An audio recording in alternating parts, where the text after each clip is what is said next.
तो इस एपिसोड की शुरुआत में हम हयातो और ओका को देखते हैं जो एक दूसरे से फाइट कर रहे थे क्योंकि हयातो ने वॉशिंग मशीन में ओका के कपड़ों के साथ अपना एक सॉक्स डाल दिया था जिसकी वजह से ओका उस पर नाराज हो रही थी। सो हयातो उससे बोलता है कि हम अलग अलग करके अगर सभी के कपड़े धोएंगे तो इससे पानी और बिजली का बिल बहुत ज्यादा बढ़ेगा। उसके समझाने के बावजूद भी ओका उससे लड़ती रहती है एंड उन दोनों की इस तरीके की लड़ाई रियो-सैन वहीं से छुपकर देख रही थी। एंड उसके कुछ देर बाद हम रियो को हयातो से बात करते हुए देखते हैं जहाँ पर रियो हयातो से बोलती है कि उसे ओका के साथ हर वक्त लड़ते नहीं रहना चाहिए। सो हयातो बोलता है कि ओका हर छोटी छोटी बातों पर लड़ाई करती रहती है। तभी रियो बोलती है कि आखिर ऐसे कैफे में कौन आना चाहेगा जहाँ पर एम्प्लॉयज और ओनर दोनों एक दूसरे के साथ लड़ते रहते हो। तुम्हें कैफे के अंदर एक कंफर्टेबल एनवायरनमेंट बनाना होगा। एंड उसके बाद रियो हयातो से ये भी बोलती है कि आखिर वो कौन था जिसने कहा था मैं इस कैफे को आगे बढ़ाऊंगा। सो हयातो बोलता है कि वो तो मैं था। और तभी रियो-सैन वहाँ से जाते जाते हयातो से ये बोलती है कि भरी दोपहरिया में लैपटॉप पर अश्लील चीजें देखना बंद करो। लेकिन दोस्तों हम देखते हैं कि जो हयातो था वो तो अपने स्टॉक्स चेक कर रहा था शेयर मार्केट में। एंड उसके बाद यहाँ सीन बदलता है और हम ओका को कपड़े सुखाते हुए देखते हैं जहाँ पर हयातो उसे देख रहा था और वो सोच रहा था कि उसने मुझसे सही कहा है, मुझे इन सभी के साथ एक पॉजिटिव रिलेशनशिप बनाना होगा।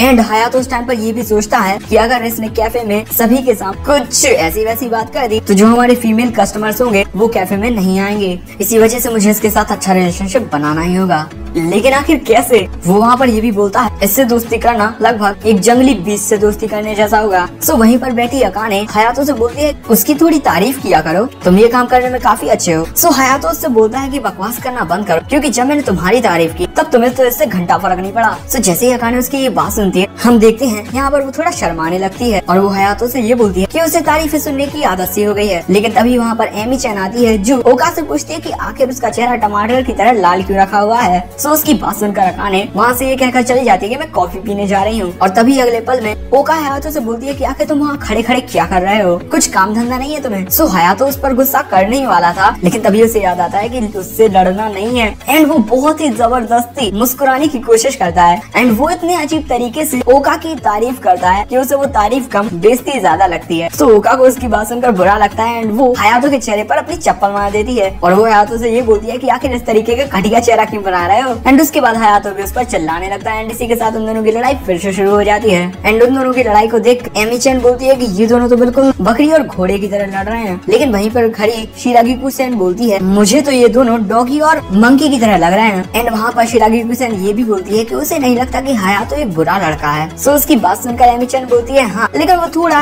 ठरकी है, लेकिन वो तुमसे ज्यादा ठरकी नहीं है। सो उसकी बात सुनकर शिरागिको को समझ में नहीं आता। एंड उसके बाद यहाँ पर रात हो जाती है और हम हयातो को कॉफी बनाते हुए देखते हैं जहाँ पर हयातो हमें बताता है कि आज का डिनर बिल्कुल भी अच्छा नहीं था क्योंकि ओका ने खाने में वाइन विनेगर की जगह असली वाइन डाल दी थी। और वो वहाँ पर ये भी बोलता है कि उसे समझ में नहीं आता कि आखिर वो किस चीज के लिए उसे की तारीफ करे। एंड उसके बाद हम देखते हैं कि जब हयातो अपने कमरे में जा रहा था वहीं रियो-सैन आकर हयातो से बोलती है कि क्या वो ओका को ये बता सकता है कि नहाने का पानी गर्म हो गया है। सो वो नहा सकती है। उसके बाद जब हयातो ओका के कमरे में आता है उसे बताने के लिए तब वो ओका को मेड की ड्रेस में देखता है। ओका उसे देखकर उससे कहती है कि आखिर तुम यहाँ पर क्या कर रहे हो। हयातो उससे पूछता है कि आखिर तुम ये क्या कर रहे हो। सो ओका उसे बताती है कि मैं तो बस कपड़े पहनकर चेक कर रही थी कि सब कुछ कपड़े फिटिंग के हैं ना, क्योंकि यही कपड़े पहनकर हम कैफे में काम करने वाले हैं। उन कपड़ों को देखकर हयातो ओका से कहता है कि इन कपड़ों में तुम थोड़ी बहुत बेहतर लग रही हो। सो ओका उस पर चिल्लाकर बोलती है कि क्या कहा तुमने। उसकी बात सुनकर हयातो सोचता है कि अरे नहीं अब मैं करूँ क्या। सो हयातो से बोलता कि तुम भले से इतनी अच्छी ना हो लेकिन ये ड्रेस बहुत अच्छी है और हमारे कैफे में काफी कस्टमर्स आ सकते हैं सिर्फ इन्हीं यूनिफॉर्म्स को देखने के लिए क्योंकि ये बहुत ही ज्यादा अच्छी हैं। लेकिन अगले ही मोमेंट में हयातो में रियलाइज होता है कि तारीफ करने के वजह यहाँ पर तो उसने बेइज्जती कर दी ओका की और अब ओका मुझ पर बहुत नाराज होने वाली है।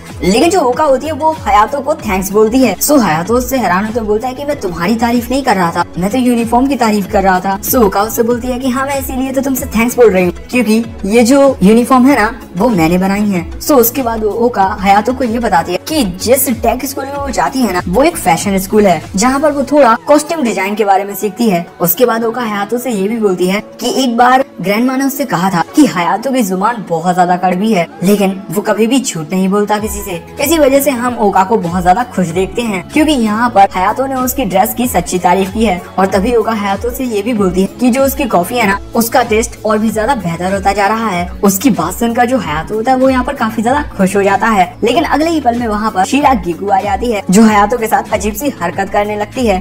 एंड उसकी ऐसी हरकत देखकर हयातो को याद आता है कि अरे भैया इसने भी वो वाइन मिलाया हुआ खाना खाया था। एंड तुम लोगों को तो पता ही होगा कि अगर शिरागिकु थोड़ी सी भी शराब पी लेती है तो वो बहुत ज्यादा ठहरकी हो जाती है। एंड तभी वहाँ पर एमी चैन आती है जो उन दोनों की ऐसी तस्वीरें खींचने लगती है जहाँ पर शिरागिकु हयातो से चिपकी हुई है और वो ओका को बताती है कि ये फोटो वो इसीलिए खींच रही है ताकि वो शिरागिकु को बता पाए कि वो कितनी बड़ी ठरकी है। एंड उसके बाद एक खूबसूरत रात में उनकी ऐसी ही बातें होती रहती हैं। उसके अगले दिन में हम हयातो को उसके लैपटॉप में काम करता हुआ देखते हैं, लेकिन वहाँ पर जो एमी चैन थी वो उसे काफी ज्यादा तंग कर रही थी। उसके बहुत ज्यादा तंग करने की वजह से हयातो को गुस्सा आ जाता है और वो बोलता है कि चुप हो जाओ और जाओ मेरे लिए कुछ कॉफी लेकर आओ। एंड उसके अगले पल में हयातो को शिरागिकु की आवाज आती है जो उसे बोलती है कि चलो हम चलते हैं। और हम देखते हैं कि हयातो का लैपटॉप और उसका फोन वहीं पर पड़े हुए हैं। उसके बाद यहाँ पर थोड़ी देर हो जाती है और हयातो हमें बताता है कि वो और शिरागिकु दोनों हमारे डेली बेसिस के सामान लेने के लिए गए थे। एंड उसके बाद हम उन सभी को एक साथ बैठा हुआ देखते हैं जहाँ पर हयातो उन सभी को बताता है कि कल से उनका फैमिली कैफे रीओपन होने वाला है। ये बात सुनकर अकाने बोलती है कि चलो सेलिब्रेट करते हैं। सो शिरागिकु बोलती है हाँ अच्छे खाने के साथ थोड़ी शराब भी लाऊंगी मैं। सो ओका बोलती है कि बिल्कुल भी नहीं। सो ओका को कुछ समझ में नहीं आता क्योंकि दोस्त शराब पीने के बाद वो क्या करती है उसे कुछ भी याद नहीं रहता। और वहीं हयातो ये बोलता है कि अब हम भगवान से बस प्रार्थना कर सकते हैं कि हमारे कैफे में लोग आए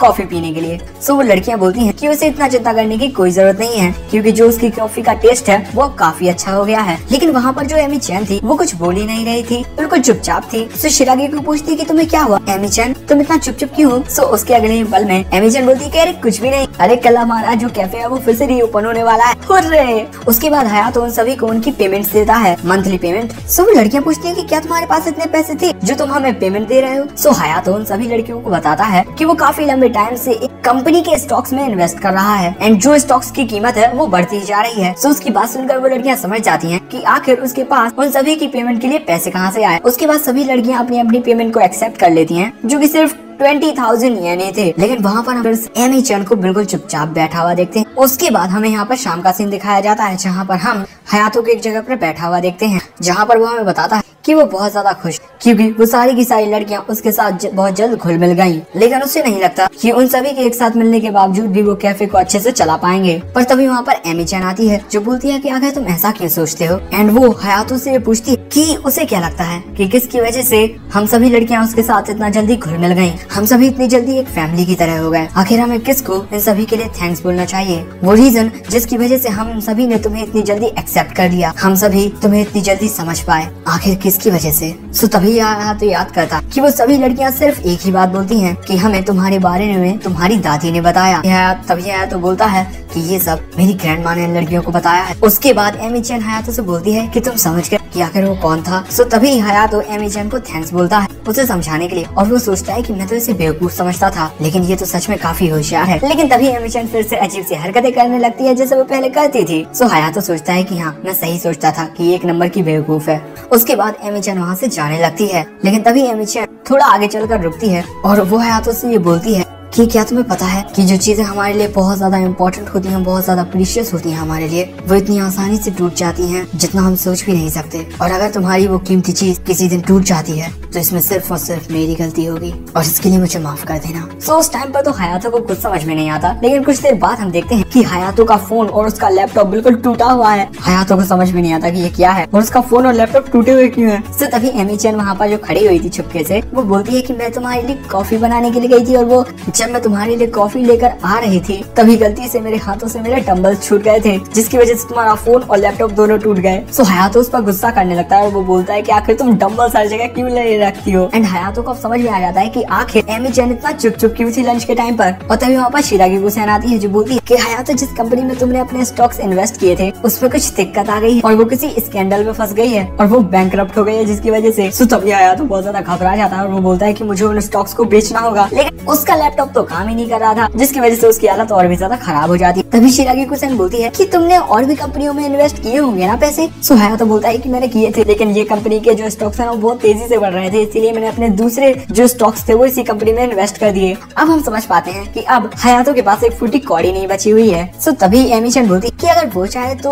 अपना दुख दर्द कम करने के लिए उसके संतरे दबा सकता है। लेकिन यहाँ पर हयातो को बहुत ज्यादा गुस्सा आ रहा था और इस बार वो एमी चैन को ही कूटने लगता है। एमी चैन उससे माफी मांगती जा रही है लगातार। उसके बाद अगला दिन का सीन दिखाया जाता है जहाँ पर उनका जो कैफे है वो फिर से ओपन हो गया है और उनके कैफे को और भी ज्यादा फेमस करने में जो ये यूनिफॉर्म्स हैं वो काफी ज्यादा बड़ा इम्पैक्ट डाल सकती हैं। सो ओका बोलती है कि तुम सीधे सीधे ये नहीं बोल सकते कि हम बहुत ज्यादा प्रिटी लग रहे हैं। हयातो बोलता है कि चुप रहो। एंड उसके बाद हयातो बोलता है कुछ रीजंस की वजह से इस कैफे के पास 0 फंड्स हैं, इसी वजह से सभी लोग फोकस रहेंगे। एंड उसके बाद हम ओका को देखते हैं जो अकाने की यूनिफॉर्म को ठीक कर रही थी। तभी हयातो अकाने से बोलता है कि उस पर ये यूनिफॉर्म काफी अच्छी लग रही है, वो बिल्कुल किसी यंग रिच लेडी की तरह लग रही है। उसकी बात सुनकर अकाने फिर से शर्माने लगती है एंड वो हयातो के सिर पर एक केटली रखकर उसे थैंक्स बोलती है। हयातो उनसे बोलता है कि तुम सभी को अपने काम पर ध्यान रखना होगा। सो तभी रियो सेन बोलती है कि तुम्हें भी अपने काम पर ध्यान रखना होगा, क्योंकि हमारे कैफे में आने वाला हर कोई पर्सन कोई अच्छा नहीं होगा, इसी वजह से तुम्हें अपने गुस्से पर काबू रखना होगा। अगर तुम्हें किसी पर गुस्सा आए तो उससे शांति से बस यहाँ से चले जाने के लिए कह देना। सो हयातो उनसे बोलता है कि ठीक है, मैं कोई बच्चा नहीं हूँ, तुम्हें इस तरीके से मुझे समझाने की कोई जरूरत नहीं है। एंड उनकी ऐसी बातें चल रही थी तभी उनके पहले कस्टमर्स आते हैं। वहाँ पर सारी की सारी लड़कियां उनका अच्छे से स्वागत करती हैं।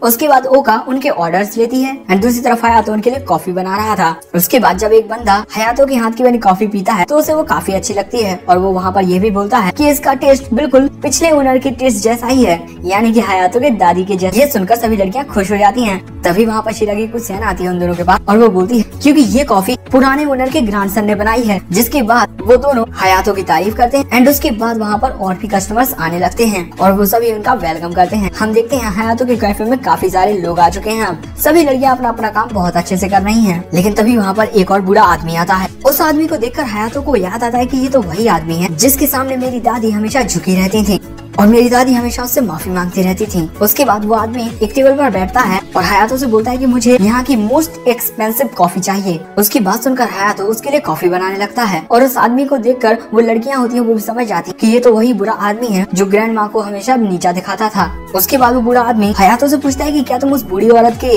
पोते हो? हाँ। हयातो बोलता है हाँ। और दूसरी तरफ ओका और एमिचन दोनों प्लानिंग कर रहे थे कि अगर हयातो ने यहाँ पर लड़ने की कोशिश की, उसे गुस्सा आया, यहाँ पर उन दोनों को ही सब कुछ संभालना होगा। उसके बाद हम देखते हैं वो बूढ़ा आदमी हयातो से बातें करने लगता है। हयातो उस बूढ़े आदमी से बोलता है कि आपने मेरी दादी के लिए और इस कैफे के लिए जो कुछ भी किया उसके लिए थैंक्स। सो वो आदमी बोलता है कि तुम्हें ये बात झुककर कहनी चाहिए थी, तुम्हारी दादी झुकने में बहुत अच्छी थी, वो हमेशा मेरे सामने झुकी रहती थी। मैं जहाँ पर भी उन्हें बुलाता था वो आती थी और वो हमेशा मेरे सामने मुझसे झुककर ही बात किया करती थी। उनकी कॉफी से ज्यादा मुझे उनके झुकने का पोस्चर अच्छा लगता था। हयातो को उसकी बात सुनकर गुस्सा तो बहुत आता है, लेकिन वो फिर भी उसके सामने झुक जाता है। ये देखकर वो लड़कियां बहुत ज्यादा हैरान हो जाती हैं और तभी वो बूढ़ा आदमी बोलता है कि तुम्हारे झुकने का पोस्चर बिल्कुल भी अच्छा नहीं है, तुम्हारी ग्रैंड माँ बहुत अच्छे तरीके से झुका करती थी मेरे सामने। एंड वो यहाँ पर हयातो की दादी की बहुत ज्यादा बेइज्जती करता है एंड उसकी बातें सुनकर हयातो को बहुत ज्यादा गुस्सा आने लगता है। एंड दूसरी तरफ हयातो को उसकी दादी की बात याद आ रही थी कि कैफे में आने वाला हर एक पर्सन उनकी फैमिली का एक मेंबर ही है। और तभी अगले पल में हयातो उस आदमी की तरफ अपना हाथ बढ़ा देता है। तुम लोगों को क्या लगता है, उसे मारने के लिए? नहीं नहीं नहीं, बल्कि बाकी दूसरी लड़कियों को रोकने के लिए, क्योंकि हम देख ही सकते हैं वो सभी लड़कियां उस बुड्ढे को मारने के लिए उसकी तरफ आ रही थी। लेकिन हयातो उन्हें रोक लेता है और तभी हयातो उस बुड्ढे से बोलता है कि मुझे माफ कर देना, हमारे कैफे में एक कॉकरोच था और शायद से वो इस वक्त आपकी सीट के नीचे है, इसीलिए सभी उसे मारने के लिए आ रही थी। एंड अगले पल में उस बुड्ढे को कॉकरोच सुनकर गुस्सा आ जाता है, क्योंकि वो समझ गया था कि हयातो कॉकरोच उसी से कह रहा है। सो वो शिरागु सेन की स्कर्ट को ऊपर उठा देता है, लेकिन अगले ही पल में हयातो उस बुड्ढे का हाथ पकड़ लेता है एंड उस बुड्ढे से बोलता है कि आप चुपचाप यहाँ से चले जाइए, वरना सेक्सुअल हरासमेंट के चलते मैं आपको जेल में बंद करवा सकता हूँ। एंड हम देखते हैं वो ये सब बहुत गुस्से में बोल रहा था। एंड वहाँ पर जो दूसरे कस्टमर्स थे वो बोल रहे थे कि हाँ हम इसके आई विटनेस हैं कि इस बुड्ढे ने ऐसी गंदी हरकत की है। उसके बाद वो बुड्ढा वहाँ से चला जाता है एंड उसके बाद हयातो शिरागिकु से पूछता है कि क्या वो ठीक है। सो वो बोलती है कि हाँ मैं ठीक हूँ एंड तुमने अभी जो भी किया उसके लिए थैंक्स। उसके बाद हयातो शिरागिकु से बोलता है कि तुम ना बाहर चारों तरफ नमक छिड़क दो, जिससे यहाँ पर इस जैसे बुरे आदमी ना आ पाए। और दूसरी तरफ रियो चैन हयातो से माफी मांगती है कि वो सभी उसे लेक्चर दे रही थी, लेकिन उसकी जगह उन सभी लड़कियों को ही गुस्सा आ गया। सो हयातो उनसे बोलता है कि कोई बात नहीं। एंड वहीं पर हयातो अकाने से ये बोलता है कि उसे किसी को डंडे से नहीं मारना चाहिए, वरना हमारे ऊपर ही मुसीबत आ सकती है। तभी एमिचन आकर हयातो से चिपक जाती है और बोलती है कि तुम कितने ज्यादा कूल थे उस टाइम पर जब तुमने उस बुड्ढे को यहाँ से जाने के लिए कहा। और तभी ओका भी बोलती है कि तुम्हें उस वक्त ज्यादा गुस्सा आया ना जब उस बुड्ढे ने हमारी यूनिफॉर्म्स की बुराई की। सो हयातो बोलता है कि हाँ। एंड वहीं कैफे के बाहर हम शिरागिकु सेन को नमक छिड़कते हुए देखते हैं और वो वहाँ पर ये भी बोलती है कि हयातो 15 साल गुजरने के बाद भी तुम जरा से भी नहीं बदले। यानी कि दोस्तों जो शिरागिकु सेन है वो हयातो को पहले से जानती है। अब ये कैसे, ये पता चलेगा आगे के एपिसोड्स में, क्योंकि ये एपिसोड समाप्त हो गया है। सो अगर तुम्हें ये एपिसोड पसंद आया तो वीडियो को लाइक कर देना एंड अभी तक चैनल को सब्सक्राइब नहीं किया तो जल्दी से कर दो and please support me. And अभी तक अगर हमारी दूसरी सीरीज नहीं देखी है तो जाओ देख लो।